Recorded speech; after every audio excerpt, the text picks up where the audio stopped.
এখানে একটা বিষয় মাথায় দিয়ে দিই আপনাদেরকে, যদি সমাজ বিপ্লবের ফিকির থাকে তাহলে আমাদেরকে কাছাকাছি আসতে হবে, আর কাছাকাছি আসতে হবে, মানে কাছাকাছি জামাবদ্ধ থাকতে হবে, একে অপরের সাথে কমিউনিকেশন থাকতে হবে, দেখা সাক্ষাৎ থাকতে হবে, উঠা বসা থাকবে, চলাফেরা থাকবে।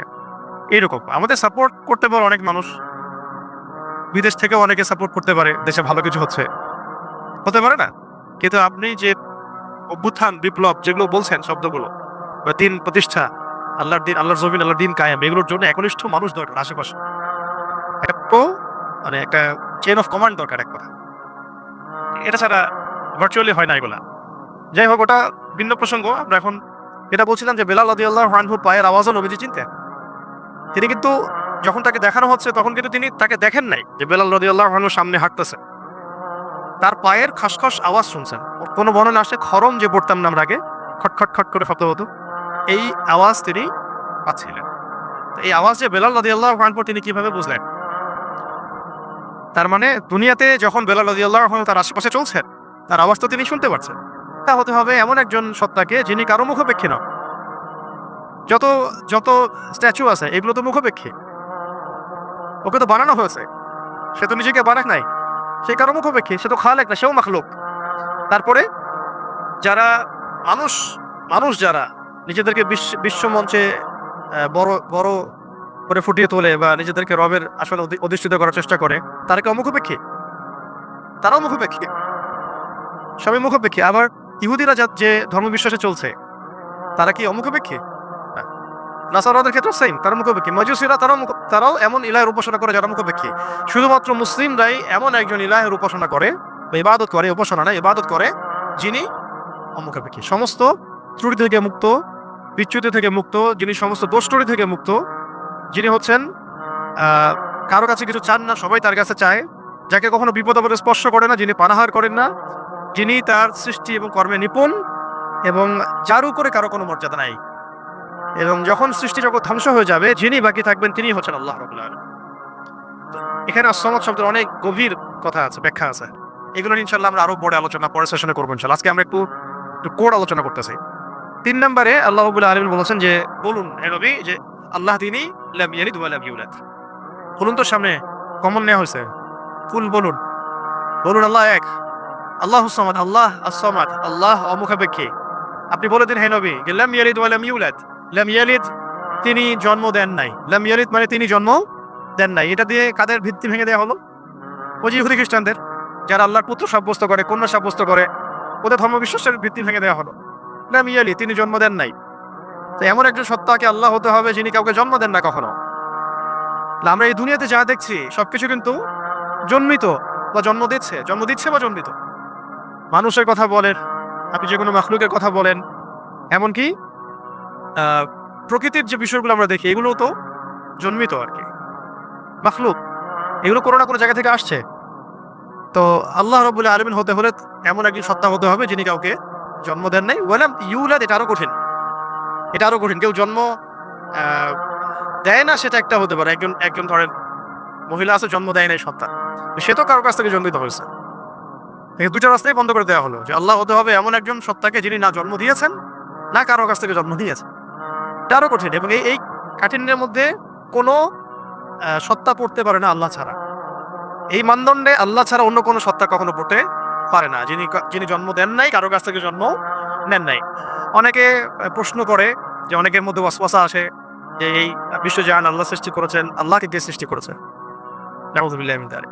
নবী সাল্লাল্লাহু আলাইহি ওয়াসাল্লাম বলেছেন, যখনই এমন কোনো চিন্তা আসবে, এই চিন্তা শয়তান ঢুকিয়ে দেয়, যখনই এমন কোনো চিন্তা আসবে সেই জন্য পরে আউযু বিল্লাহি মিনাশ শাইতানির রাজিম, এবং ঈমান পাকাপোক্ত করার জন্য যেন পরে আমানতু বিল্লাহি ওয়া রুসুলিহি। আমানতু বিল্লাহি ওয়া রুসুলিহি, রুসুলিহি বহুবচন, আমানতু বিল্লাহি ওয়া রুসুলিহি। আল্লাহকে যদি কেউ জন্ম দিত বা আল্লাহ যদি কোনো জায়গা থেকে সৃষ্টি হতেন, তাহলে যে স্রষ্টা তিনি তো আল্লাহ হতেন, তাই না? আল্লাহ যদি নাউযুবিল্লাহ কারো কাছ থেকে সৃষ্টি হতেন তাহলে তো তিনি আল্লাহ হতেন না। এমন একজন সত্তাকে আল্লাহ হতে হবে যিনি সৃষ্টি নন, যাকে কেউ সৃষ্টি করে নাই, বরং তার কাজ সৃষ্টি করা। এটা তো আপনি কার্যকারণ তত্ত্ব থেকে বলছেন, এটা ফিলোসফি থেকে তত্ত্ব আছে, কার্যকারণ তত্ত্ব। মানে তত্ত্বটা হচ্ছে এরকম, ইউনিভার্সিটিতে আমাদেরকে একটু পড়ানো হয়েছিল আর কি, যে প্রত্যেকটা কাজের পিছনে একটা কারণ থাকে। আসলে তাই, কিন্তু প্রত্যেকটা কাজের পিছনে একটা কারণ আসলেই থাকে। শয়তানের পিছনেও কোনো না কোনো কারণ তো আছে। কেন শয়তানি ঘটতেছে, একটা কারণ তো আছে। প্রত্যেকটা কাজের পিছনে একটা কারণ থাকে। এই তত্ত্বটাকে তারা বলতো কার্যকারণ তত্ত্ব আর কি। এই তত্ত্ব থেকে তারা এই প্রশ্নটা উত্থাপন করেছে যে তাহলে আল্লাহকে কে সৃষ্টি করেছে। ঠিক আছে, এখানে এই তত্ত্বটা নিজেই তার দোষে ত্রুটিযুক্ত আর কি। আল্লাহকে যদি কেউ সৃষ্টি করে তাহলে তো সে আল্লাহ হবে, তাকে কেউ সৃষ্টি করলে সে আল্লাহ হবে, তাকে কেউ সৃষ্টি করলে সে আল্লাহ হবে। এইভাবে আপনি কোথায় গিয়ে শেষ করবেন? যেখানে আপনার চিন্তার জগৎ শেষ হবে সেখান থেকে আল্লাহ রব্বুল আলামিন শুরু হবেন সব। ব্যাপারটা এরকম। আল্লাহ রব্বুল আলামিন কাউকে কাউকে জন্ম দেন নাই, কারো কাছ থেকে জন্ম নেন নাই, সহজ কথা। আর এখান থেকে ইহুদি এবং খ্রিস্টানদের যে ধর্মভিত্তি, এটাকে একেবারে ভেঙে দেওয়া হয়েছে।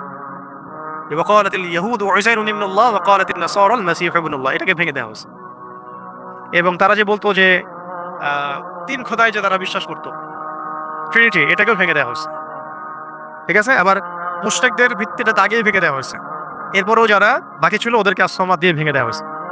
সবশেষ ওয়ালাম ইয়াকুল্লাহু কুফুয়ান আহাদ, ওয়ালাম ইয়াকুল্লাহু কুফুয়ান আহাদ। এটা এত কঠিন যে এটা মানে উতরে যাওয়ার মতো আসলে ক্ষমতা আল্লাহ ছাড়া কারোরই নাই, এটা অসম্ভব। ওয়ালাম ইয়াকুল্লাহু কুফুয়ান আহাদ, ওয়া মানে এবং, ওয়া মানে এবং, ইয়াকুন মানে হয়, লাহু মানে তার জন্য, কুফুয়ান মানে সমকক্ষ বা সমতুল্য, আহাদুন মানে কেউই। এখানে আহাদুন মানে আসলে কেউই।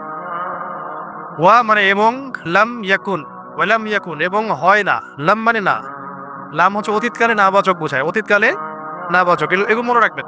ওয়া মানে এবং, ওয়াবের দুটো অর্থ হয় আল কোরআনে, কখনো কখনো শপথ বা কসম অর্থে আসে, কখনো কখনো এবং অর্থে আসে। যেমন ওয়া তিন, তিন ফলের কসম, ওয়াল আসরি, সময়ের কসম। আর এখানে ওয়া জবর মানে হচ্ছে এবং, ওয়া লাম, লাম হচ্ছে অতীতকালে নাবাচক, অতীতকালে নাবাচক। যেমন আমি কখনো বলিনি, আমি করিনি, আমি যাইনি, এগুলো বোঝাতে লাম শব্দ প্রয়োগ করা হয়। ঠিক আছে, ওয়ালাম ইয়াকুন, ইয়াকুন মানে হয়, লাম ইয়াকুন মানে হয় না, ওয়ালাম ইয়াকুন এবং হয় না, এবং হয় না, লাহু মানে তার জন্য, লাহু মানে তার জন্য বলতে এখানে আল্লাহ দিকে নিসবত করা হচ্ছে। ওয়ালাম ইয়াকুন লাহু, তার জন্য হয় না, কি হয় না? কুফুয়ান, মানে কুফু মানে কি? সমতুল্য, সমকক্ষ। অনেকে বলে না বিয়ের ক্ষেত্রে কুফু দেখতে হয়, সমতুল্য, সমকক্ষ, সামঞ্জস্যতা। আহাদ কেউই, মানে তার সমতুল্য সমকক্ষ কেউ নাই, তার সমতুল্য সমকক্ষ কেউ নাই। এটা হচ্ছে আরো কঠিন, কারণ একজন ধরেন আহাদ উতরে আসলো, সমাদে গিয়ে শেষ হয়ে গেল। কেউ হয়তো বলছে লাম ইয়ালিদ ওয়া লাম ইউলাদ, এটা এটাতে এটাকে কোনোভাবে ব্যাখ্যা করছে, ধরেন কোনোভাবে উল্টাপাল্টা ব্যাখ্যা করছে, কিন্তু শেষে গিয়ে এসে কিন্তু আর আর পারবে না। ওয়ালাম ইয়াকুল্লাহু কুফুয়ান আহাদ, তার সমতুল্য কিছুই নাই। ধরেন আপনি বললেন যে এই মূর্তিটা নাউজুবিল্লাহ একটা দেবতা, কেউ বললো হয় কোনো মুশরিক, তাহলে এই মূর্তি একটা না, এই মূর্তি আরো অনেক আছে, সামঞ্জস্য আছে। কেউ যদি বলে এই নক্ষত্রটা তার ইলাহ, নাউজুবিল্লাহ, এই নক্ষত্র একটা না, তার সামঞ্জস্য আরো আছে, সিমিলারিটিস আছে। ঠিক আছে, কেউ বললো যে অমুক নবীর সন্তান আল্লাহর পুত্র, নাউজুবিল্লাহ, এই নবীর সন্তান একজন না, আরো বহু নবী আছে তাদের সন্তান হয়েছে। এইরকমই ওয়ালাম ইয়াকুল্লাহু কুফুয়ান আহাদ হচ্ছে এমন একজন সত্তাকে আল্লাহ হতে হবে যার সাদৃশ্য কিছু নাই, লাইসা লাইসা কামিথলিহি শাই, তার সমতুল্য, তার মতো কিছু নাই। অনেকে আল্লাহ পাকের এই যে হাত, আল্লাহ পাকের চেহারা, আল্লাহর হাসি, আল্লাহর ক্রোধ, এগুলোকে ব্যাখ্যা করতে গিয়ে আকীদার ক্ষেত্রে এমন এমন কিছু ব্যাখ্যা করেছে যেখানে আল্লাহ পাককে মাখলুকের সাথে সাদৃশ্য করে দেওয়া হয়েছে। এবং তারা আবার বলছে এটাই নাকি আহলুস সুন্নাহ ওয়াল জামাআর আকীদা। এটা একটা বাজে বিষয়, এটা একটা বাজে কথা। আল্লাহ রাব্বুল আলামিনের জাত এবং সিফত সম্পর্কে আমরা ইনশাআল্লাহ আরেকদিন বিস্তারিত কথা বলবো। ঠিক আছে, এতটুকু বলছি এখন যে আল্লাহ আল্লাহই, তার মতো কোনো কিছুই নাই। যেখানে আল্লাহ পাক বলেছেন তার চেহারা, এটা চেহারার অর্থ ইশারা কি সেটা আল্লাহ পাক জানেন। ওটা আমি যদি এখন মনে করতে যাই যে এটা এরকম চেহারা, চোখ নাক মুখ কানওয়ালা, তো এটা শিরক হয়ে যাবে। তো আল্লাহ পাক কোনো মাখলুকের সাদৃশ্য না, ওয়ালাম ইয়াকুল্লাহু কুফুয়ান আহাদ, লাইসা কামিথলিহি শাই, তার মতো কিছু নাই। ঠিক আছে, তো আল্লাহকে কোনোভাবেই এরকম কোনো ব্যাখ্যার মধ্যে আনা যাবে না। যেমন অনেকে বলেন না যে আল্লাহ পাক কোথায় আছে। তো এখন আপনি প্রশ্ন করলেন যে আল্লাহ রাব্বুল আলামিন কোথায় আছে, কেউ বলছে আরশের উপরে আছে, আরশের। তো আল্লাহ পাকের ক্ষেত্রে এমন দিক সাব্যস্ত করা যাবে না, উপরে নিচে ডানে বামে, এভাবে না। এটা ইস্তাওয়ার অর্থ কি, সেটা আল্লাহ পাক যেভাবে বলেছেন ওইটুকু চুপ থাকা আর কি, ব্যাখ্যা করতে না যাওয়া। এমনকি আল্লাহ পাক আর রহমান আর রহিম, এটাকে এইভাবে ব্যাখ্যা করা যাবে না যে কেমন রহমান, আমাদের মতো রহমান, আমাদের মতো দয়াময় কি? আল্লাহর দয়া আল্লাহর মতো, আল্লাহ পাকের দয়া আল্লাহর মতো, আল্লাহর ক্রোধ আল্লাহর মতো, আল্লাহর মানে কারো প্রতি সন্তুষ্ট হওয়া তার মতো, তার নিজের জাত এবং সিফতের মতো, আমাদের কোনো মাখলুকের মতো না। আবার আল্লাহ পাকের দিকে কোনো দিকও সাব্যস্ত করা যাবে না যে আল্লাহ উপরের দিকে, নিচের দিকে, টানের দিকে, বামের দিকে। এইগুলো মানে খুব সূক্ষ্ম বিষয় আকীদার, এবং এই আকীদার এই বিষয়গুলো সমাজের মধ্যে অনলাইনের মাধ্যমে এত ফিতনা সৃষ্টি হয়ে গেছে যেগুলো আসলে অনেক সময় জেনারেল ভাইয়ের আগে মধ্যে ডুবে যাচ্ছে না। তো আল্লাহ পাকের ব্যাপারটাকে খুব সেন্সিটিভলি বুঝতে হবে এবং সূক্ষ্মতার সাথে বড় বড় ওলামায়ে কেরামদের কিতাবগুলো পড়ে তাদের কাছে ব্যাখ্যা জেনে নেবেন। এবং যেটা বুঝবেন না পড়তে গিয়ে, যদি আপনি আকীদার বইগুলো আসলেই পড়তে পারেন, তাহলে যেটা বুঝবেন না সেটা অবশ্যই বড় আলেমকে জিজ্ঞাসা করতে হবে। হ্যাঁ, আরশের কথা দিয়ে অনেকে বলেছেন উপরে, এই সমাসীন শব্দটা মানে হচ্ছে আসীন হওয়া। এই যে আমি বসে আছি এখন চেয়ারের উপরে, আমি চেয়ারের উপরে সমাসীন হয়ে আছি আমি এখন, এটা কি সমাসীন শব্দটা ঠিক হবে? তাহলে আল্লাহ পাক কি বসে আছেন? নাউজুবিল্লাহি মিন যালিক। কোন হালতে আছেন আপনি জানেন? আমরা জানি। আল্লাহর হালতে আছে। আল্লাহ পাক যেভাবে থাকা দরকার তার শান মর্যাদা অনুযায়ী আল্লাহ পাক আছে। এই ব্যাপারগুলো খুব সূক্ষ্ম, কিন্তু এই জন্য আমি বলছি এটার আরেকটা দার্স লাগবে পরের ক্লাসে ইনশাল্লাহ। ওই দিন আমরা তাওহীদের পুরো বিষয়গুলো, খুঁটিনাটিগুলো জানবো ইনশাল্লাহ। পাশাপাশি শিরকের বিষয়গুলো লিস্ট করা হচ্ছে, যতগুলো কাজ শিরক এগুলো আপনাদেরকে বলে দেবো ইনশাল্লাহ। মানে এখন যেগুলো দেখা যায়, এছাড়াও আরো অনেক শিরক আছে যেটা সামনে আসবে আর কি। হ্যাঁ, আসতে পারে, কারণ যেভাবে যুগ বদলায় সেভাবে শিরকের ভেরিয়েন্টও বদলাচ্ছে। যেভাবে যুগ বদলাচ্ছে না, শিরকের ভেরিয়েন্টও বদলাচ্ছে, কিন্তু উসুলগুলো জানা থাকলে আমরা ভুল করবো না ইনশাল্লাহ। ঠিক আছে, তো আমরা এখানে সূরা ইখলাসের মূল কয়েকটা অর্থ জানলাম, সরল অনুবাদ। আর অর্থ ধরলে পারবেন তো এখন থেকে ইনশাল্লাহ। কোন শব্দের অর্থ? ওলুট। কাকে বলতে বলা হচ্ছে? রাসূল সাল্লাল্লাহু আলাইহি ওয়াসাল্লামকে। কেন বলতে বলা হচ্ছে? কারণ কাফেররা জিজ্ঞাসা করেছে আল্লাহ কেমন, তোমার আল্লাহ কেমন, প্রকৃতি জিজ্ঞাসা করছে, আল্লাহ পাক সম্পর্কে জানতে চেয়েছে। আল্লাহ পাকের ডেফিনেশন কোন সূরা আছে? ইখলাস। এই সূরাকে বলা হয় তাওহীদের সূরা, একনিষ্ঠতা। ঠিক আছে, খালেস তাওহীদ। এবং কোরআনের যে 3টা ভাগের কথা বললাম, 3 ভাগের 1 ভাগই হচ্ছে তাওহীদ। এই কারণে এই সূরাকে আল কোরআনের 3 ভাগের 1 ভাগ বলা। এখন বুঝতে পারছেন? হাদিসে আসছে না যে এই সূরা ইখলাস হচ্ছে কোরআনের 1/3 সমান। 1/3 কেন? কারণ কোরআনের 3 ভাগের 1 ভাগ হচ্ছে তাওহীদ। এটা এভাবে আসে না কিন্তু যে 3 বার বললে 1 খতম হবে, এভাবে কিন্তু হাদিসে আসে নাই। এটা ব্যাখ্যা ওলামায়ে কেরামদের, আসলাফদের অনেকের ব্যাখ্যা যে 3 বার বললে হয়তো 1 খতমের নেকি হয়ে যাবে। ইনশাআল্লাহ হতেও পারে, আল্লাহ পাক দিতেই পারেন, আল্লাহ পাক দিলে আমার সমস্যা কি? এইভাবে হাদিসে আসে নাই যে 3 বার বললেই 1 খতমের নেকি হবে, এভাবে হাদিসে আসে না। আসছে যে এই সূরা হচ্ছে কোরআনের 3 ভাগের 1 ভাগ, 1/3 সমান। 1/3 সমান, এটা একটা ব্যাখ্যা যে কোরআনের 3 ভাগের 1 ভাগ জুড়ে তাওহীদ আছে। বাকি 1 ভাগ কি আছে? বাকি 1 ভাগ আছে না, বাকি 1 ভাগ আছে ইতিহাস, হিস্ট্রি, পূর্ববর্তী নবীদের অনেক ঘটনা, এগুলো আছে 1 ভাগ। ঠিক আছে, আর 1 ভাগ আছে আহকাম, হুকুম আহকাম, এগুলো করো এগুলো করো না, হ্যাঁ, দিক নির্দেশনা। আর এমনি আমরা বলছি আমাদের দিনের যে মূল 3টা ভিত্তি, সেটার মধ্যে একটা হচ্ছে তাওহীদ, একটা রিসালাত, একটা হলো আখিরাত। এখন আসেন শেষ করি, আমরা 10টা বেজে যাচ্ছে। এখন আর 2-1টা কথা বলে শেষ করি আজকের মতো। যে আমরা জানলাম এই সূরা শানে নুজুল কি, অর্থগুলো কি। আচ্ছা, অর্থগুলো একবার রিপিট করে নেই। কুল মানে কি? বলুন। হুয়াল্লাহ, হুয়া মানে কি? তিনি। হুয়া মানে তিনি, এখানে আল্লাহকে সাব্যস্ত করা, নিসবত করা হচ্ছে। আল্লাহ মানে আল্লাহ, আহাদ মানে এক। আচ্ছা, আল্লাহ শব্দটা কিন্তু নিজেই ইসমে আযম। আল্লাহ শব্দটা নিজেই কিন্তু ইসমে আযম। এটার সাথে প্রাসঙ্গিক বলে দিলাম, ওই দোয়াটা যদি করেন দোয়া করার আগে, তাহলে ইনশাআল্লাহ দোয়া কবুল হবে। কোনটা? আল্লাহুম্মা ইন্নী আসআলুকা বিআন্নী আশহাদু আন্নাকা আনতা আল্লাহ লা ইলাহা ইল্লা আনতাল আহাদুস সামাদুল লাযী লাম ইয়ালিদ ওয়া লাম ইউলাদ ওয়া লাম ইয়াকুল লাহু কুফুয়ান আহাদ। এটা একটা। তারপরে আল্লাহ পাক বলছেন, বলুন তিনি আল্লাহ এক, আল্লাহুস সামাদ, আল্লাহ পাক অমুখাপেক্ষী, লাম ইয়ালিদ তিনি কাউকে জন্ম দেন নাই, ওয়া লাম ইউলাদ তাকেও কেউ জন্ম দেয় নাই, এটা প্যাসিভ, এটা মাজহুল আর কি, আরবিতে বলে মাজহুল, প্যাসিভ। লাম ইয়ালিদ তিনি কাউকে জন্ম দেন নাই, ওয়া লাম ইউলাদ তাকেও কেউ জন্ম দেয় নাই। আর ওয়া লাম ইয়াকুল লাহু কুফুয়ান আহাদ, ওয়া মানে এবং, লাম শব্দ প্রয়োগ হয় কখন? অতীতকালে নাবাচক বোঝাতে। ইয়াকুন মানে হয়, ওয়া লাম ইয়াকুন মানে হয় না, এবং হয় না, লাহু মানে তার জন্য বা তার জন্য, কুফুয়ান মানে সমতুল্য বা সমকক্ষ, আহাদ মানে কেউই, তাহলে তার সমতুল্য বা তার সমকক্ষ কেউ নাই। আচ্ছা, আজকে আমরা যতটুকু জানলাম আর কি, একটা হলো সূরাতুল ইখলাসের নামকরণ, তারপরে এর অর্থগুলো, এটা মাক্কি সূরা না মাদানী সূরা, এর শানে নুজুল এগুলো জানা হয়েছে, এবং সংক্ষিপ্ত শাব্দিক অনুবাদ জানা হয়েছে। বাকি এর আরও বেশ কিছু বিষয় আছে, যেমন এর মধ্যে তাওহীদ আছে, তাওহীদের প্রকরণগুলো, যেমন তাওহীদের রুবুবিয়্যাত, তাওহীদে উলুহিয়্যাত, তাওহীদ আসমা ওয়া সিফাত, ইনশাআল্লাহ আমরা আগামী দার্সে জানবো। এবং তাওহীদের ফজিলত, তাওহীদ না থাকলে কি হবে, এবং তাওহীদের বিপরীত শিরক কাকে বলে, এবং এর ক্ষতিকর দিকগুলো কি কি, শিরকের কুফল এবং এর শাস্তি, এবং শিরকের প্রকারভেদ, যেমন আকীদার ক্ষেত্রে শিরক, আমলের ক্ষেত্রে শিরক, কথার ক্ষেত্রে শিরক, এবং গোপন শিরক বা রিয়া। এর সাথে আধুনিক বিশ্বে যে শিরকগুলো দেখা যায় সেগুলোর তালিকা। এই জিনিসগুলো ইনশাআল্লাহ আমরা আগামী দার্সে জানবো। এর সাথে ঈমান ভঙ্গের 10টা কারণ, ঈমান ভঙ্গের 10টা কারণ, এগুলো খুবই ভাইটাল। ইনশাআল্লাহ পরের দার্সে সবাই আসবেন, এটা আমরা আশা করতেছি। আর শেষ করার আগে শুধু আমি এই সূরার কয়েকটা ফজিলত বলে আপনি শেষ করতেছি, এটা জানা দরকার আছে, তাহলে আমাদের আগ্রহ জন্মাবে। তো ফজিলতগুলো আপনারা মাসিক আল কাউসারও পাবেন, অনলাইনে মাসিক আল কাউসারও পাবেন। আমি কয়েকটা ফজিলত নোট করে আনছি আপনাদের একটু বলার জন্য। 1 নাম্বার, ঠিক আছে, একটু মনে রাখেন, ফজিলত জানলে কি হয়, ওইটার উপর আমল করার আগ্রহ হয়। এটা যখন পড়ছিলাম আমার নিজেরই মনে হচ্ছিল যে আহা, এত সহজ একটা আমল আমরা কেন করি না। এবং আপনাদের জন্য ফজিলত কালেক্ট করতে গিয়ে আমি একটা ফজিলত পেয়েছি আজকে, যেটা আমি আগে কখনোই জানতাম না। তো কয়েকটা ফজিলত শুনি। 1 নাম্বার, এক ব্যক্তি জনৈক সাহাবীকে দেখলেন, রেফারেন্সগুলো দেয়া আছে, এটা সহিহ বুখারী, আবু দাউদে আসছে, নাসাইতে আসছে। এক ব্যক্তি জনৈক সাহাবীকে দেখলেন যে তিনি প্রত্যেক নামাজেই সূরা ইখলাস পড়েন, প্রত্যেক নামাজে সূরা ইখলাস পড়েন, মানে তাকে ইম্মতের দায়িত্ব দেওয়া হয়েছে।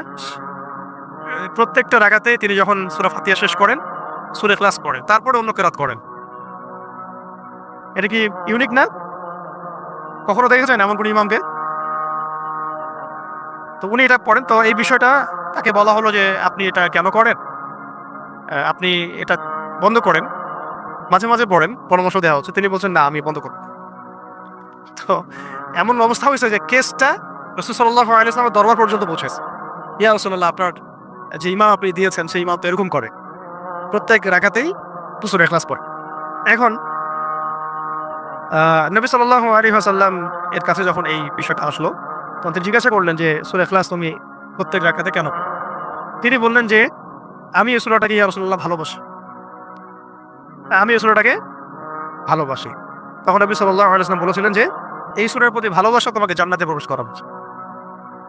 কেন তিনি সূরাটাকে ভালোবাসতেন, এটা তো ব্যাখ্যায় হাদিসে আরো ব্যাখ্যা আসছে, যে বলা হচ্ছে তিনি এই সূরাকে ভালোবাসতেন এই কারণে যে এখানে আল্লাহ পাকের তাওহীদ আছে, এখানে আল্লাহ পাকের তাওহীদ আছে। তো আল্লাহ পাকের তাওহীদকে যে ভালোবাসবে, তাওহীদকে ধারণ করবে, তাওহীদ প্রসার এবং প্রতিষ্ঠার জন্য কাজ করবে, তার কর্তব্য কি হইতে পারে আপনি চিন্তা করেন।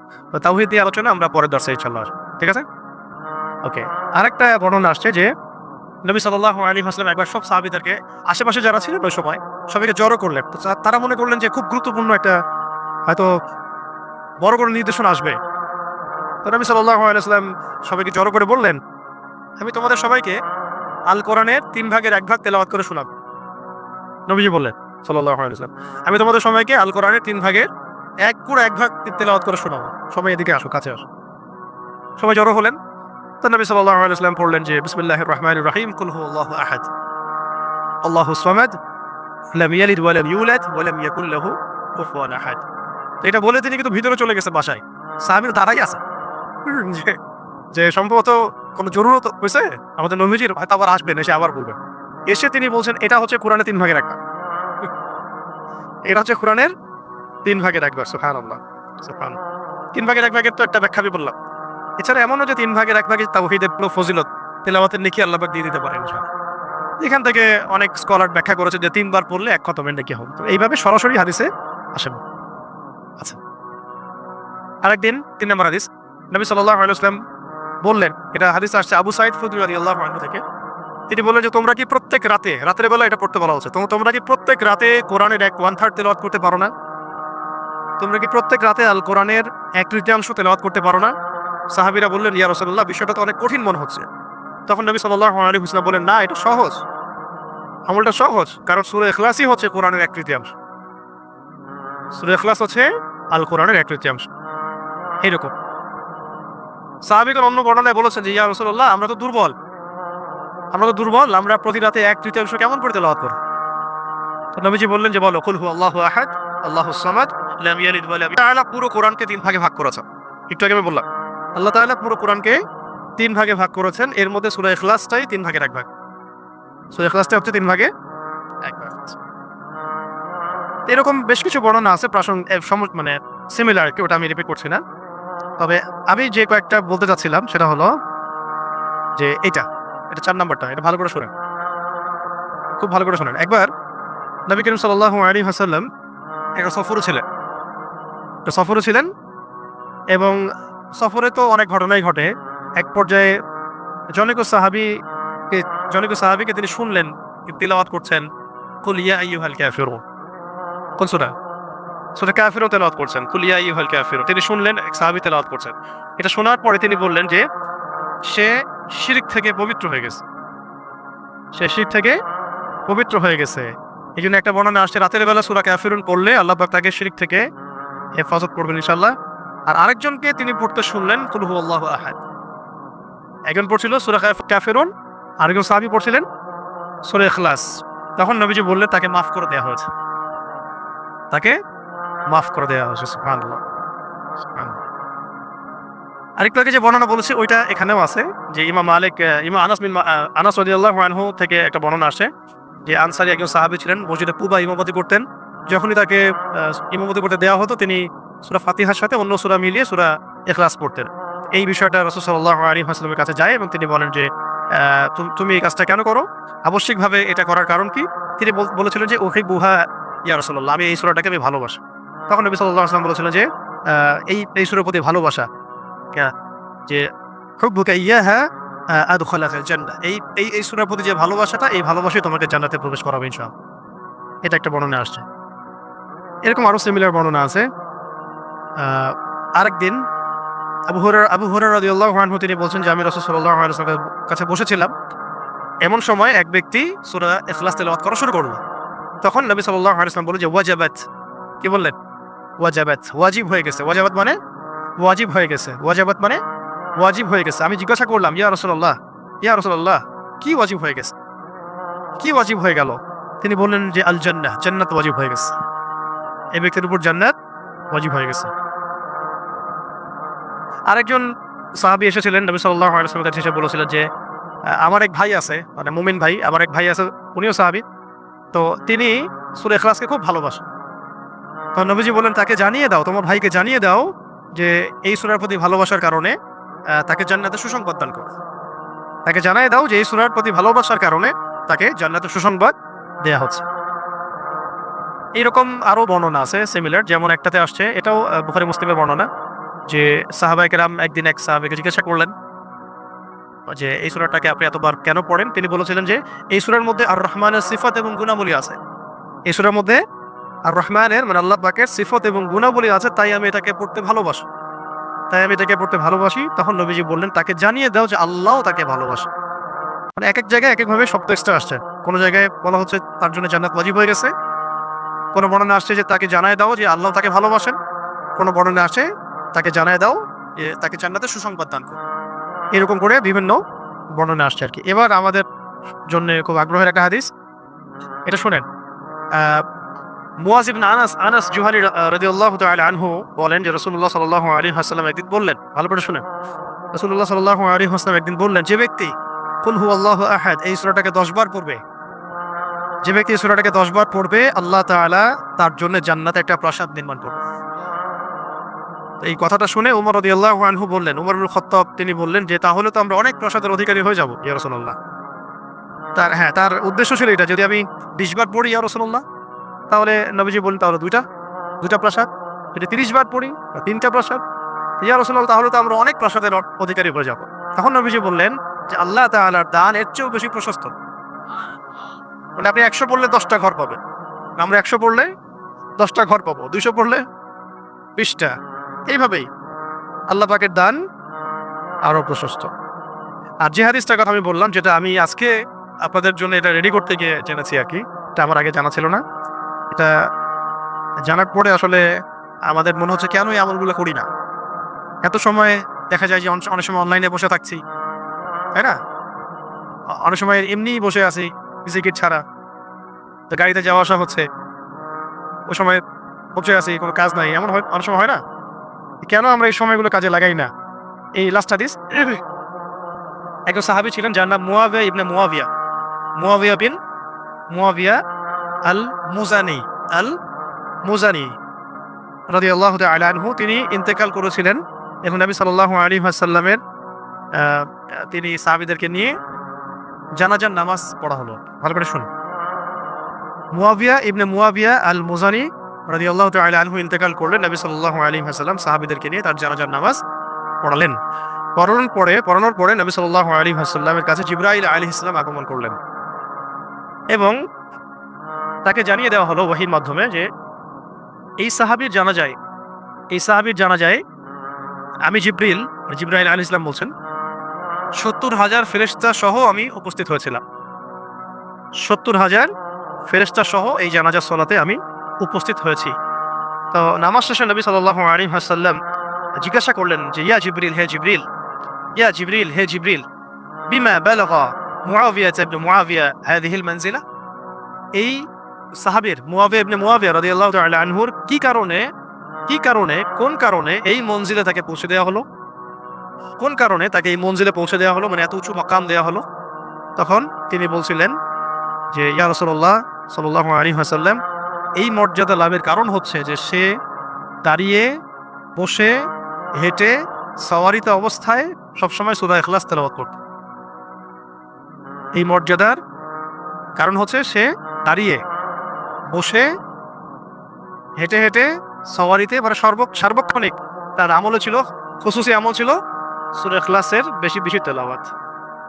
সুবহানাল্লাহ। এটা মুসনাদ আহমদে আসছে হাদিসটা, আরো কিছু হাদিসের মধ্যে আসছে হাদিসটা। আল্লাহ পাক আমাদের সবাইকে এই সূরার প্রতি বেশি বেশি আমল করার তৌফিক দান করেন। অনেকগুলো ফজিলত পেলাম, তাহলে ফজিলতগুলোর মধ্যে এগুলো সব অথেন্টিক, এগুলো নিয়ে কোনো ইনশাআল্লাহ সন্দেহের কিছু নাই। অন্য কিছু বইয়ের মধ্যে দেখা যায় যে 400 পড়লে, 1000 পড়লে কিছু আমল দেওয়া আছে, এগুলো সনদগুলো সহি না এবং এগুলো দুর্বলতা আছে। তো ওইগুলো আমরা এখানে আলোচনা আনলাম না। মূল যে বিষয়গুলো সেগুলো বললাম যে এই সূরা প্রথমত রাতের বেলা পড়তে হবে, মানে আমরা পড়বো ইনশাআল্লাহ। তারপরে সূরা ফালাক নাস ইখলাস, এটা তো সকাল সন্ধ্যায়, আবার ঘুমানোর সময়ও। ঠিক আছে, এটা গেল 3টা আমল। আরেকটা হলো অন্তত পক্ষে 10 বার দিনে, 10 বার তো পড়াই যায়। নিজের উপর এটা কিন্তু আমল হিসেবে নিয়ে নেওয়া যায়। আমি 10 বার পড়বো সারাদিনে, হ্যাঁ, এক অট্টালিকা। 10 বার পড়লে একটা প্রাসাদ, জান্নাতে একটা প্রাসাদ। 20 বার পড়লে 2টা, 30 বার পড়লে 3টা। যত বেশি পড়বে তত বেশি। আব্দুল্লাহ বিন মাসউদ রাদিয়াল্লাহু আনহু থেকে, আব্দুল্লাহ বিন মাসউদ রাদিয়াল্লাহু আনহুকে কিন্তু বিশিষ্ট সাহাবী তিনি, এবং কোরআনের যারা রাইসুল মুফাসসিরিন, মানে কোরআনের সবচেয়ে বড় তাফসীর কারক, ব্যাখ্যা কারক সাহাবী, তাদের মধ্যে তিনি একজন। আব্দুল্লাহ বিন মাসউদ রাদিয়াল্লাহু আনহু আবু জেহেলের গর্দান কেটে নিয়ে আসছিলেন যে সাহাবী। আব্দুল্লাহ বিন মাসউদ কোন সাহাবী? আবু জেহেলের বদর যুদ্ধে গর্দান কেটে নিয়ে আসছিলেন যে সাহাবী। আবু জেহেলকে তো প্রথমে একেবারে শেষ করে ফেলছিলেন দুজন আনসারী সাহাবী, তরুণ আনসারী সাহাবী, মুআজ রাদিয়াল্লাহু আনহু। পরবর্তীতে আব্দুল মাসউদ রাদিয়াল্লাহু আনহু তার বুকের উপর পা রেখে তার গর্দান কেটে নিয়ে আসে। তো তাকে মক্কাতে সবাই বলতে কাফেররা তুচ্ছ তাচ্ছিল্য করত আব্দুল মাসউদ রাদিয়াল্লাহু আনহুকে, কারণ তিনি নিচু বংশের ছিল তাদের তুলনায়, যেমন বনু মাখজুম, বনু হাশিম, তাদের তুলনায় তার বংশটা ছিল একটু নিচু। এই কারণে তারা তাকে খুব তুচ্ছ তাচ্ছিল্য করত। এবং তার পায়ের ব্যাপারে একটা কথা আছে যে তার পাটা একটু চিকন ছিল, সরু ছিল। এই কারণে অনেকে হাসাহাসি করত। নবী সাল্লাল্লাহু আলাইহি ওয়াসাল্লাম তার পায়ের ব্যাপারে একটা রিওয়ায়াত আসছে কিন্তু, যে এই পায়ের ওজন মিজানে বহু ভারী হবে। ওই পা আবু জেহেলের বুকের উপর দিয়েই তিনি তার গর্দান কেটে নিয়ে আসছেন। তো তিনি রাইসুল মুফাসসিরিনদের একজন, আব্দুল মাসউদ রাদিয়াল্লাহু আনহু, এবং বলিষ্ঠ সাহাবী। আপনারা অনেকগুলো হাদিস দেখতে পারবেন তার থেকে রিওয়ায়াত হয়েছে। এবং আরেকজন সাহাবী উবাই ইবনে কাব কোন সাহাবী? যাকে উমর রাদিয়াল্লাহু আনহু তারাবি সালাত পড়তে বলেছিলেন, মনে আছে? তারাবির অধ্যায় যখন আসবে তখন আলোচনা আসবে আর কি, যে তারাবি সালাতের জামাত করে তাকে ইমামতির দায়িত্ব দেওয়া হয়েছে। কোন সাহাবীকে? উবাই ইবনে কাব রাদিয়াল্লাহু আনহু। তিনি খুব সুন্দর তেলাওয়াত করতে পারতেন। তো এখন তারা দুজন বর্ণনা করেছেন যে মক্কাতে যখন আবু জেহেল, আবু লাহাব, উতবা, সাইবারা, তারা যে ইলাহের উপাসনা করতে অভ্যস্ত, যেমন লাত, উজ্জা, হুবল, মানাত, যেগুলোকে দেখা যায় না, যেগুলোর সামনে তারা নজর মানত পেশ করে, এইরকম তারা আল্লাহ পাকের পরিচয় জিজ্ঞাসা করছিল যে আমরা তো লাত উজ্জা হবল মানাতে ইবাদত করি, লাত এমন, উজ্জা এমন, হবল এইরকম, মানাতে এইরকম, তোমার আল্লাহ কেমন, তোমার আল্লাহ কেমন, তার পরিচয় দাও। তখন আল্লাহ রাব্বুল আলামিন সূরাতুল ইখলাস নাযিল করেন। এটা আমরা তো আসতেছি একটু পরে ইনশাআল্লাহ। এখানে আল্লাহ পাকের পরিচয় দেওয়া হচ্ছে, এখানে আল্লাহ পাকের পরিচয় দেওয়া হচ্ছে। আল কোরআনের পুরো কোরআনটাতে যদি আপনি ঘাটেন, এই পুরো কোরআনটা ঘেটে আল্লাহ পাকের যে পরিচয়টা আপনি পাবেন সেটা সূরা ইখলাসে দেওয়া হয়েছে। আবার আমরা যে বলি যে আল কোরআনের 3টা পার্ট, 3 ভাগে ভাগ করা যায় আল কোরআনকে। এক ভাগ হচ্ছে তাওহীদ, এক ভাগে কি তাওহীদ, ওই এক ভাগ তাওহীদের পুরোটাই আপনি সূরা ইখলাসের মধ্যে পাবেন। এটাকে 2 ভাগে ভাগ করা হয়েছে লেকচারটাকে, এই কারণে যে আমরা পরের অংশে তাওহীদ এবং শিরকের পুরো আলোচনা বিস্তারিত আনবো ইনশাআল্লাহ।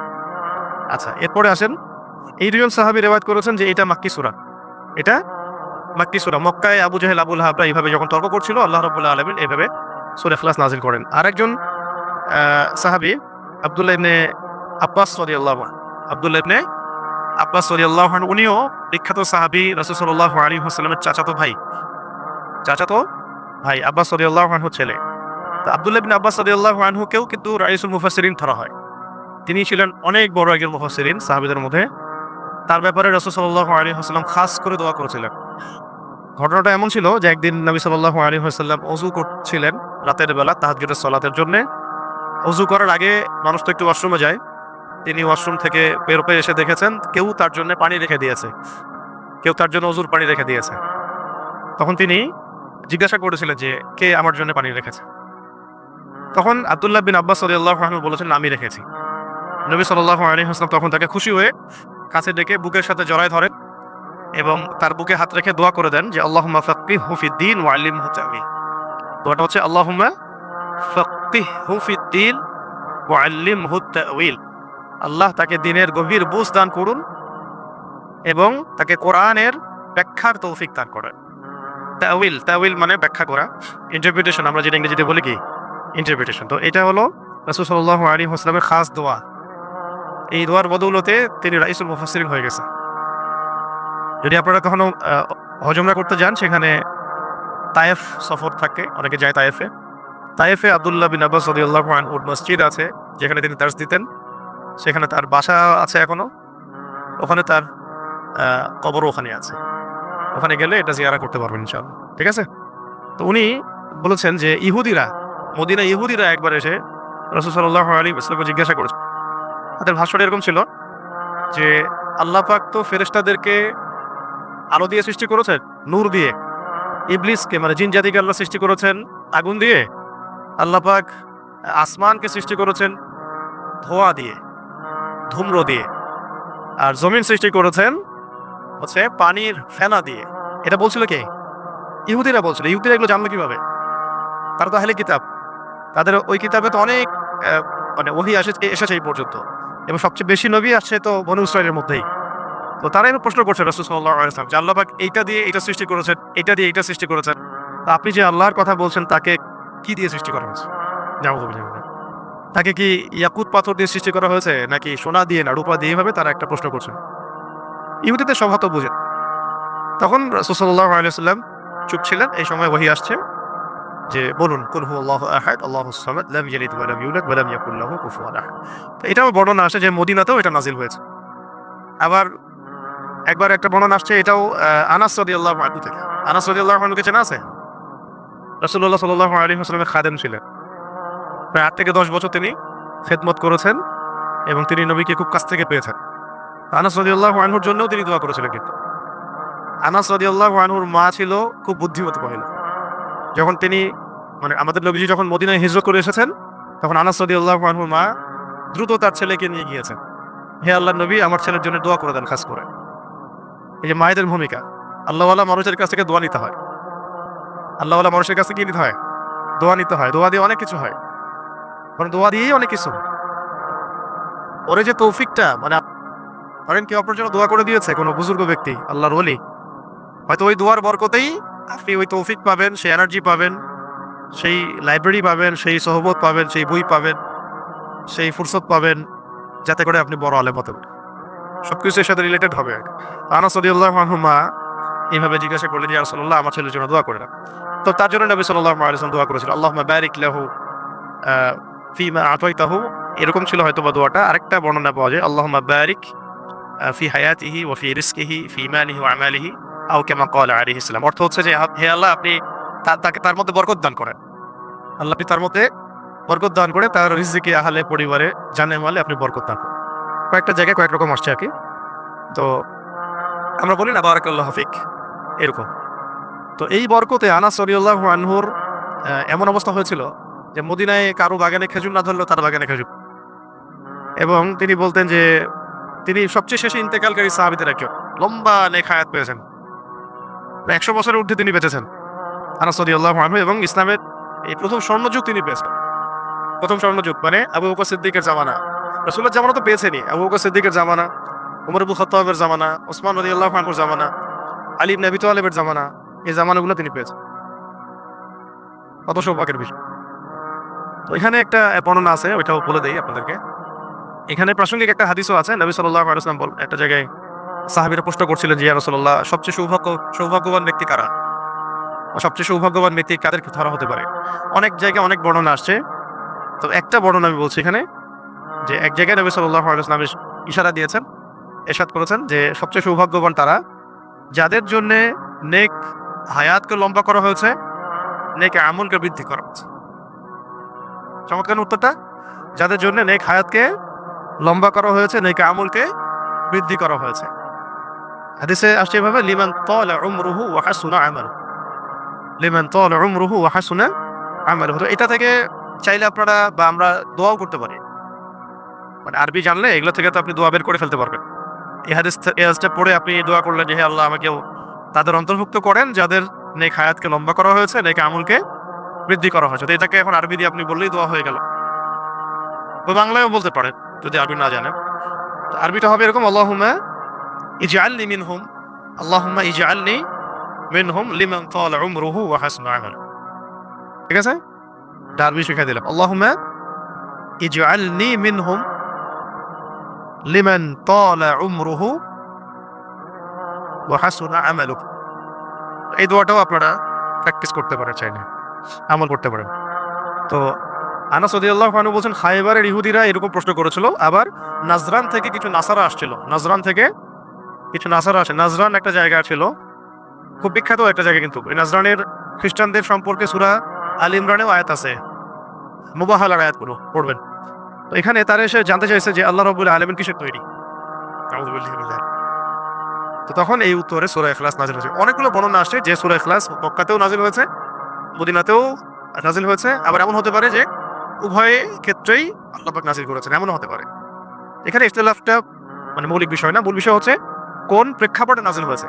যখন কাফেররা আল্লাহর পরিচয় জিজ্ঞাসা করেছে, মূল কারণটা কি? যখন কাফেররা আল্লাহর পরিচয় জিজ্ঞাসা করেছে, তাহলে ওখানে ওই সময় কাফের ছিল কারা কারা? এক মুশরিকরা, একটা মূর্তি পূজা করতো। ওয়ার্ল্ডের সাথে মিলাবেন এখনো কিন্তু ওয়ার্ল্ডে ওইরকমই কাফের আছে। এক ধরনের কাফের ছিল ওই সময় আবু জাহেল, আবুল আহাবরা, যারা মূর্তি পূজারী, মুশরিক। এদেরকে কি বলে? মুশরিকিন। এরা ছিল মুশরিক। এক প্রকার কাফের ছিল যারা ছিল প্রকৃতি পূজারী, গাছপালা, চন্দ্র সূর্য এগুলো উপাসনা করতো, এরাও মুশরিক। আরেক প্রকার ছিল আহলে কিতাবদের মধ্যে ইহুদিরা, যারা উযায়ের আলাইহিস সালামকে আল্লাহর পুত্র মনে করত। সূরা তাওবার মধ্যে আয়াত আছে না, ওয়াকালাতিল ইয়াহুদু উযাইরুন ইবনুল্লাহ ওয়াকালাতিন নাসারাল মাসীহু ইবনুল্লাহ। সূরা তাওবার মধ্যে দেখবেন আল্লাহ পাক উভয়কে ধ্বংস বলেছেন, কাতালাহুমুল্লাহ, আল্লাহ এদেরকে ধ্বংস করুন। এখন তো ইহুদিরা যেভাবে উযায়ের আলাইহিস সালামকে আল্লাহর পুত্র সাব্যস্ত করত এবং ফেরেশতাদেরকে আল্লাহর কন্যা মনে করত, ঠিক আছে। আবার ঈসা আলাইহিস সালামকে আল্লাহর পুত্র মনে করত খ্রিস্টানরা, নাসারারা। খ্রিস্টানরা ঈসা আলাইহিস সালামকে আল্লাহ পাকের পুত্র মনে করত। আরেক প্রকার কাফের ছিল আরবের মধ্যে, এদেরকে বলতো মাজুস। কি বলতো? মাজুস। মাজুস মানে হচ্ছে অগ্নি পূজারী। মাজুস মানে অগ্নি পূজারী। তাহলে কয় শ্রেণীর কাফের বলেন? এক তো পুরো মুশরিক, মূর্তি পূজারী। এই ওয়ার্ল্ডে আছে, আমাদের রাষ্ট্রেও আছে, প্রতিবেশীরাও আছে, ঠিক আছে না? 2 নম্বর হচ্ছে প্রকৃতি পূজারী। প্রকৃতি পূজারীও কিন্তু আমাদের সমাজে আছে। এক প্রকার ছিল কাফের, ওই সময় নাস্তিকও ছিল। এই দলিলটা সূরা মুমিনুনের মধ্যে আছে। এক প্রকার নাস্তিক ওই সময় ছিল। আমরা তো মনে করি যে নাস্তিকতাটা আসছে মনে হয় এই মডার্ন যুগেই। আসলে এমন না বিষয়টা। এক প্রকার কাফের ছিল ওই সময়ও, যারা বলতো যে ইন হিয়া ইল্লা হায়াতুনা দুনিয়া নামুতু ওয়া নাহইয়া ওয়া মা নাহনু বিমাবউসিন, সূরা মুমিনুন পড়তে গেলে এটা পাবেন। তারা বলতো যে এই দুনিয়ায় আমাদের জন্য সবকিছু, আমরা কখনো পুনরুত্থিত হব না, এখানেই আমরা বাঁচি, এখানেই মরি। তারা কোন ঈশ্বরে বিশ্বাস করতো না, আল্লাহ বিশ্বাস করতো না। এটা নাস্তিকতা তো এখন ওয়ার্ল্ডে আছে। এক প্রকার ছিল ইহুদি কাফের, যারা বিশ্বাস করতো উজাইর আলাইহিস সালাম আল্লাহ পাকের পুত্র, নাউজুবিল্লাহ। ফেরেশতাদেরকে তারা আল্লাহর কন্যা মনে করতো, নাউজুবিল্লাহ। হ্যাঁ, আর খ্রিস্টানরা মনে করতো যে ঈসা আলাইহিস সালাম আল্লাহ পাকের পুত্র। তো এই কনসেপ্টগুলো তৎকালীন সময় ছিল, এখনো এই ওয়ার্ল্ডে তারা এইভাবেই আছে। এই জন্য এদেরকে বলা হয় মাগদুব এবং দল্লিন। এই জন্য সূরা ফাতিহা আমরা পড়ি যে গায়রিল মাগদুবি আলাইহিম ওয়ালাদ দাল্লিন। আল্লাহ মাগদুবদের অন্তর্ভুক্ত করো না আমাদেরকে, মানে ইহুদিদের অন্তর্ভুক্ত করো না, আর দাল্লিন এবং নাসারাদের অন্তর্ভুক্ত করো না। এই জন্য ইব্রাহিম আলাইহিস সালাম সম্পর্কে কথা আসলে দেখবেন এই তিনটাই মেনশন করা হয়। মা কানা ইব্রাহিম ইয়াহুদিয়্যান ওয়ালা নাসরানিয়্যা ওয়ালাকিন কানা হানিফান মুসলিমা, ওয়ালাকিন কানা হানিফান মুসলিমা। আরেকটা সূরা আছে ওয়ামা কানা মিনাল মুশরিকিন। তাহলে ইব্রাহিম আলাইহিস সালাম ইহুদি ছিল না, নাসারা ছিলেন না, এবং তিনি মূর্তি পূজারীও মুশরিকও ছিলেন না, তিনি ছিলেন একনিষ্ঠ মুসলিম। তো এই কারণে আকীদা পরিষ্কার করে ফেলতে হবে। আর কি এই ওয়ার্ল্ডের মধ্যে শুধুমাত্র মুসলিমরাই আল্লাহ রাব্বুল আলামিনকে এক সাব্যস্ত করে, আহাদ সাব্যস্ত করে, আহাদ, এবং তাকে মুসলিমরাই শুধু as-সামাদ সাব্যস্ত করে। এবং আমরাই বিশ্বাস করি তিনি কাউকে জন্ম দেন নাই, লাম ইয়ালিদ ওয়া লাম ইউলাদ, এবং আমরাই বিশ্বাস করি ওয়া লাম ইয়াকুল লাহু কুফুয়ান আহাদ, তার সমতুল্যর কিছু নাই। এটা কিন্তু অন্য কোনো ধর্মের মধ্যে এই কনসেপ্ট নাই, কিন্তু না হিন্দু ধর্মে আছে, না খ্রিস্টান ধর্মে, না বৌদ্ধ ধর্মে, না মাজুস অগ্নি পূজারীদের মধ্যে। মাজুস কারা ছিল? পারস্যের মানুষরা মাজুস ছিল। এখনকার ইরাক ইরানের কন্টিনেন্টে ছিল পারস্যের মানুষরা, ওই সময় ওদেরকে মাজুস বলা হতো। এখনো এই মাজুসি এই ধর্ম সরাসরি না থাকলেও মুসলিমদের মধ্যে কিন্তু এই সমস্যাগুলো আবার আসছে। আর কি দেখবেন কোনো কালচারাল কোনো প্রোগ্রাম হইলে মোমবাতি প্রজ্বলন হয়, সেদিনও দেখলাম অনলাইনে আমরা মোমবাতি প্রজ্বলন করে গান গাওয়া হচ্ছে। মোমবাতি প্রজ্বলন করে গান গাওয়া, আগুনকে সম্মান করে, এগুলো মাজুসদের কাজ, মাজুসি ধর্মের। এদের সাথে আমাদের যুদ্ধ হয়েছে, ভয়াবহ যুদ্ধ হয়েছে তাদের সাথে। কাদেসিয়ার যুদ্ধ হয়েছে মাজুসিদের সাথে। কাদেসিয়ার যুদ্ধের হিস্ট্রি পড়লে দেখবেন 8,500 মুসলিম শহীদ হয়েছে ওই যুদ্ধে। কত হাজার? 8,500 মুসলিম শহীদ হয়েছে। কাদেসিয়া যুদ্ধের পরে এই যে হীরা নগরী, ইরাকের পুরো ইরাক ইরান কন্টিনেন্টটা আমাদের মানে দখলে চলে আসছে। আর এরপর থেকে এই জায়গায় আর মানে ইহুদি খ্রিস্টান মাজুসিরা ঢুকতে পারে না। কিন্তু এখন নতুন করে ফিতনা তো আছেই, ওইটা অন্য আলোচনা। তো এখন আমরা বুঝতে পারলাম যে সূরাটা নাজিল হয়েছে কোন প্রেক্ষাপটে, যখন কাফেররা আল্লাহ পাকের পরিচয় জিজ্ঞাসা করছে। কারণ যারা শিরকে লিপ্ত, কুফরিতে লিপ্ত, তারা দেখছে যে আল্লাহ তাদের আল্লাহ সামনে, তাদের দেবতা সামনে, তারা দেখতে পারে। কেউ মনে করে যে আল্লাহ মানে ঈশ্বর মনে হয় এমনই যার পুত্র আছে নাউজুবিল্লাহ, কন্যা আছে নাউজুবিল্লাহ, যিনি মনে হয় কোনো কিছু সৃষ্টি, যার কোনো বাথরুম আছে ইত্যাদি। ওরা এইভাবে এই আইডিওলজিতেই তারা বিশ্বাসী ছিল। তো তারা এখন নবী সাল্লাল্লাহু আলাইহি ওয়াসাল্লামকে প্রশ্ন করছে যে তোমার আল্লাহ, আমাদের তো ইলাহ আমরা এরকম মনে করি, আমাদের ইলাহ বা আমাদের ঈশ্বরকে তো আমরা এমন মনে করি, তো তোমার আল্লাহ কেমন? তোমার আল্লাহ এর ডেফিনেশন দাও। তখন আল্লাহ রাব্বুল আলামিন সূরা ইখলাস নাযিল করেন। ইখলাস মানে একনিষ্ঠ, খালেস তাওহীদ। খালেস তাওহীদ, এখানে এই সূরার মধ্যে তাওহীদ আছে। খালেস তাওহীদ, যেটা তাওহীদ হচ্ছে আমাদের দ্বীনের মূল ভিত্তি। তাওহীদ নাই, দ্বীনে কোনো কিছুই বাকি নাই। তাওহীদ যার মধ্যে নাই, দ্বীনের কিছুই বাকি নাই। তো তাওহীদ, রিসালাত, আখিরাত, আমাদের দ্বীনের তিনটা স্তম্ভ কি?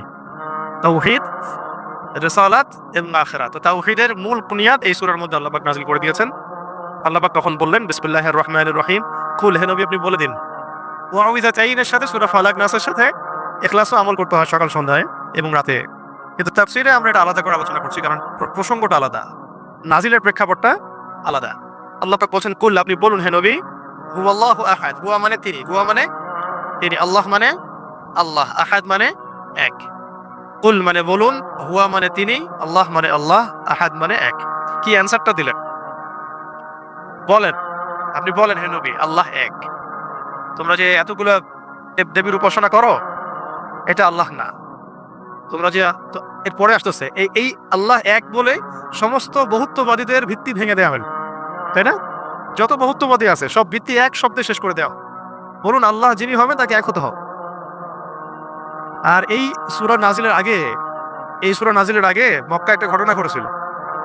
সেটা হচ্ছে বেলাল রাদিয়াল্লাহু আনহুকে প্রচন্ড নির্যাতন করা হচ্ছিল, বিকজ তিনি ইসলাম কবুল করেছিলেন। হ্যাঁ, বেলাল হাবশি রাদিয়াল্লাহু আনহু, যার পায়ের আওয়াজ নবী সাল্লাল্লাহু আলাইহি ওয়াসাল্লাম শুনতেন জান্নাতে গেলে। তা আমরা এটা বলছিলাম আজকে এক জায়গায় আলোচনায় যে নেতা এমন হতে হবে যিনি তার কর্মীদের বা তার অনুসারীদের পায়ের আওয়াজ পর্যন্ত চিনে। আর আমরা এখন অনলাইনে ফ্যান ফলোয়ার্সদেরকে মনে করি যে তারা আমার সাথে একটা রেভলিউশনে গেলে আমার সাথে থাকবে। ফ্যান ফলোয়ার্স দিয়ে রেভলিউশন হয় না, বিপ্লব হয় না। নিবেদিত প্রাণ একনিষ্ঠ মানুষ লাগবে পাশে আশেপাশে, যাদেরকে আমি চিনি, যাদেরকে আমি দেখেছি, যাদের পায়ের আওয়াজও আমি চিনি। নবী সাল্লাল্লাহু আলাইহি ওয়াসাল্লাম যাদেরকে নিয়ে সমাজ বিপ্লব করেছেন তারা দারুল আরকামে গড়ে উঠেছে। প্রতিদিন দেখা হতো, সাক্ষাৎ হতো, পাঁচ ওয়াক্ত নামাজও দেখা হতো, তাই না? একে অপরকে জানতেন, বুঝতেন, চিনতেন। আর আমরা এখন ভার্চুয়াল একটা জগৎকে আমাদের অনেক কিছু মনে করি। এখানে একটা বিষয় মাথায় দিয়ে দিই আপনাদেরকে, যদি সমাজ বিপ্লবের ফিকির থাকে তাহলে আমাদেরকে কাছাকাছি আসতে হবে। আর কাছাকাছি আসতে হবে মানে কাছাকাছি জামাবদ্ধ থাকতে হবে, একে অপরের সাথে কমিউনিকেশন থাকতে হবে, দেখা সাক্ষাৎ থাকতে হবে, উঠা বসা থাকবে, চলাফেরা থাকবে। এইরকম আমাদের সাপোর্ট করতে পারে অনেক মানুষ, বিদেশ থেকেও অনেকে সাপোর্ট করতে পারে, দেশে ভালো কিছু হতে পারে না। কিন্তু আপনি যে অভ্যুত্থান বিপ্লব যেগুলো বলছেন শব্দগুলো, বা দিন প্রতিষ্ঠা, আল্লাহর দিন, আল্লাহর জমিন, আল্লাহর দিন কায়েম, এগুলোর জন্য একনিষ্ঠ মানুষ দরকার আশেপাশে। একটা মানে একটা চেইন অফ কমান্ড দরকার এক কথা। এটা ছাড়া ভার্চুয়ালি হয় না এগুলা। যাই হোক, ওটা ভিন্ন প্রসঙ্গ। আমরা এখন এটা বলছিলাম যে বেলাল রাদিয়াল্লাহু আনহুর পায়ের আওয়াজও নবীজি চিনতেন। তিনি কিন্তু যখন তাকে দেখানো হচ্ছে তখন কিন্তু তিনি তাকে দেখেন নাই যে বেলাল রাদিয়াল্লাহু আনহু সামনে হাঁটতেছে, তার পায়ের খসখস আওয়াজ শুনছেন। ওর কোনো বর্ণনা আসছে খরম যে পড়তাম না আমরা আগে, খটখট খট করে শব্দ হতো, এই আওয়াজ তিনি পাচ্ছিলেন। এই আওয়াজ যে বেলাল রাদিয়াল্লাহু আনহু, তিনি কিভাবে বুঝলেন? তার মানে দুনিয়াতে যখন বেলাল রাদিয়াল্লাহু আনহু তার আশপাশে চলছেন, তার আওয়াজ তো তিনি শুনতে পারছেন, দেখছেন, এবং আল্লাহ পাক তাকে জানিয়ে দিচ্ছেন এটা বেলাল রাদিয়াল্লাহু আনহুর মর্তবা মাকাম। তো এর আগে একদিন বলেছিলাম না, তিনি ওযু করতেন, ওযু করে 2 রাকাত নামাজ পড়তেন। যখন ওযু ভেঙে যাইতো তখন নতুন করে ওযু করতেন এবং 2 রাকাত তাহিয়াতুল ওযুর নামাজ পড়তেন। এই জন্য বেলাল রাদিয়াল্লাহু আনহুকে এইরকম জান্নাতে মাকাম দেওয়া হয়েছে। এটা একটা খাস আমল আর কি। শুধু এই জন্যই না, তার তো তাওহীদ, রিসালাত, আখিরাত, দ্বীন ইসলামের বিষয়গুলো, দাওয়াত, জিহাদ সব তো আছেই। এটা খাস খুসুসি আমল। আমরা বলি না সবার কিছু খুসুসি আমল থাকে, এটা একটা খুসুসি আমল ছিল বেলাল রাদিয়াল্লাহু আনহু। তো বেলাল রাদিয়াল্লাহু আনহুকে উমাইয়া বিন খালাফ, কি নাম? উমাইয়া বিন খালাফ মারাত্মক অত্যাচার করেছে। মারাত্মক মানে এটা তো আসলে বললে বোঝানো যাবে না। একটা মানুষকে মারতে মারতে রাস্তা দিয়ে নিয়ে যাওয়া, গলার মধ্যে রশি টেনে ছেঁচড়ানো, পাথর দিয়ে চাপা দেয়া, বালুর মধ্যে শুয়ে রাখা। যারা আরবে গিয়েছেন বা যাওয়া আসা করেন তারা ওখানকার গরম সম্পর্কে জানেন, কিছুটা ধারণা আছে।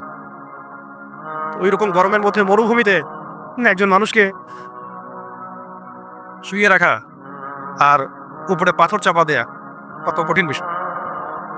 বেলাল রাদিয়াল্লাহু আনহুকে বলা হচ্ছিল যে তুমি ধর্ম ত্যাগ করতে হবে না, খালি বলো যে লাতের কসম, উজ্জার কসম, খালি এতটুকু বলো। তোমার আল্লাহকে গালিও দেওয়া লাগবে না, তুমি খালি বলো লাতের কসম, উজ্জার কসম। আর তিনি বারবার বলছিলেন আহাদুন আহাদ, আহাদুন আহাদ।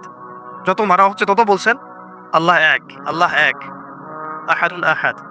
এরপরে সূরা নাজিল হয়ে গেল কাফেরদের প্রশ্নের প্রেক্ষাপটে, বলো আল্লাহ এক, কুল হুয়াল্লাহু আহাদ।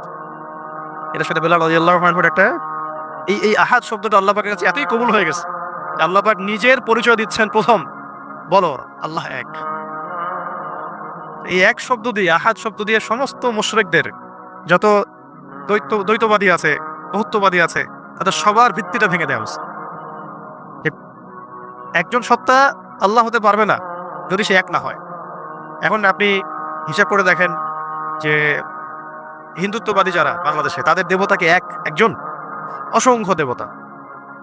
তারপর যারা বহুত্ববাদী, তাদেরকে দেবতা একজন। যারা নক্ষত্রের পূজা করে, নক্ষত্র কি একটা? সূর্য কি আসলে একটা? এরকম অসংখ্য সূর্য আছে আমাদের সৌরজগতে, আমরা একটা দেখতেছি। এই গ্যালাক্সিতে কত সূর্য আছে? বহু সূর্য আছে। এমন অনেক গ্রহ আছে যে গ্রহগুলোর মধ্যে একাধিক চাঁদ আছে। চাঁদ কি একটা? গাছ কি একটা?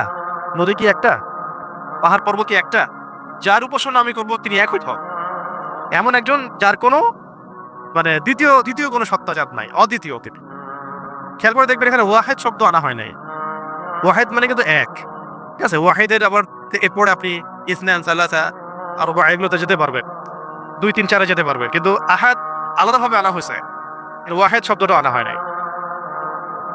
এখানে অনেক ব্যাপার আছে। তো এখানে মূল কথা হচ্ছে, প্রথম কথা যে যিনি আল্লাহ হবেন তাকে এক হতে হবে, বা এমন কোন সত্তা আল্লাহ হওয়ার বা ইলাহ হওয়ার দাবি করতে পারবে না যার বহু বচন আছে, যার ডুপ্লিকেট আছে, যার দ্বিতীয় ভেরিয়েন্ট আছে, ভার্সন আছে, তিনি কখনো আল্লাহ হতে পারবেন না।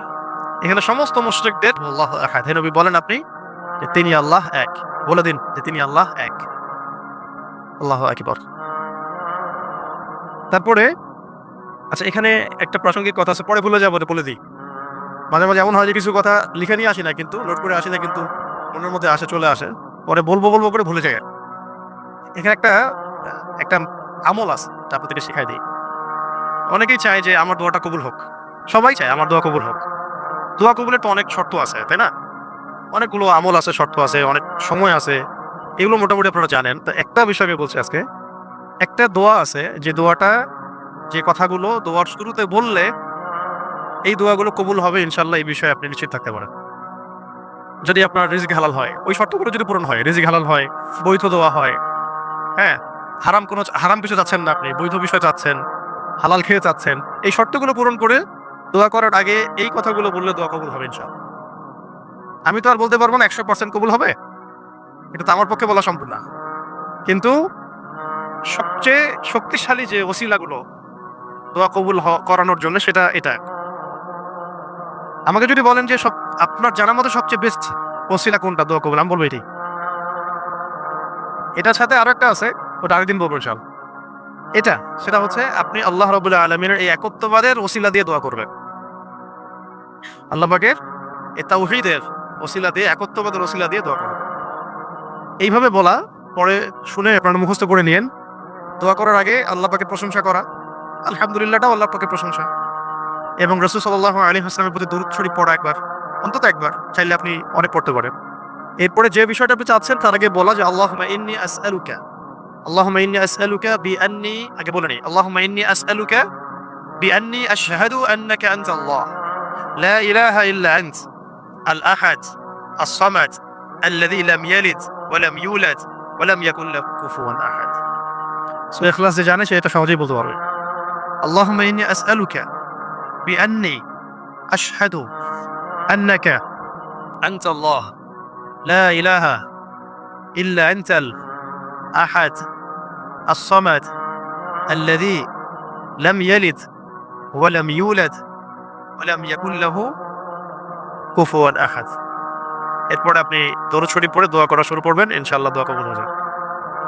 এই যে ওজিফা বলে দিলাম, এখন হাদিয়া তোহফা বাড়ায় দিয়েন, ঠিক আছে ইনশাআল্লাহ? ওকে, আচ্ছা, এটা পরীক্ষিত আমল, ইনশাআল্লাহ দোয়া কবুল হবে ইনশাআল্লাহ। আরো যদি সুন্দর করতে চান তাহলে আল্লাহুম্মা ইন্নী আসআলুকা বিআন্নী আশহাদু আন্নাকা আনতাল্লাহ, এর সাথে লা ইলাহা ইল্লা আনতাল আহাদ আল ওয়াহিদ আস-সামাদ আল্লাযী লাম ইয়ালিদ ওয়া লাম ইউলাদ ওয়া লাম ইয়াত্তাখিয ওয়ালাদান ওয়া লাম ইয়াকুল লাহু শারীকুন ফিল মুলক। আরো বলা যায় ওয়া লাম ইয়াকুল লাহু কুফুওয়ান আহাদ। আরেকটা আছে আল্লাহুম্মা ইন্নী আসআলুকা বিআন্নী আশহাদু আন্নাকা আনতাল্লাহ লা ইলাহা ইল্লা আনতাল হান্নান আল মান্নান بديع السماوات والأرض يا ذا الجلال والإكرام يا حي يا قيوم برحمتك أستغيث। এইটা দিয়ে দোয়া করা যাবে শুরুতে, ঠিক আছে? এগুলো আমল করবেন ইনশাআল্লাহ। প্রথমটা তো সহজ, ওইটা বললাম, আল্লাহুম্মা ইন্নী আসআলুকা। একা দোয়া করলে আল্লাহুম্মা ইন্নী আসআলুকা, একসাথে করলে আল্লাহুম্মা ইন্না নাসআলুকা। একা করলে আল্লাহুম্মা ইন্নী আসআলুকা, একসাথে করলে তখন আল্লাহুম্মা ইন্না নাসআলুকা বিআন্নী আশহাদু আন্নাকা আনতাল্লাহ লা ইলাহা ইল্লা আনতাল আহাদ আস-সামাদ আল্লাযী লাম ইয়ালিদ ওয়া লাম ইউলাদ ওয়া লাম ইয়াকুল লাহু কুফুওয়ান আহাদ। এর অর্থ হচ্ছে, হে আল্লাহ, আমি এই ওসিলায় তোমার কাছে প্রার্থনা করছি, এটা জেনে আমি তোমার কাছে প্রার্থনা করছি, এইটার দাবি দিয়ে আমি তোমার কাছে প্রার্থনা করছি যে তুমি এক, তুমি অমুখাপেক্ষী, তুমি কাউকে জন্ম দাও নাই, কারো কাছ থেকে তুমি জন্ম নেও নাই, তোমার সমতুল্য কিছু নাই। এইটার ওসিলা দিয়ে আল্লাহ আমি তোমার কাছে প্রার্থনা করি।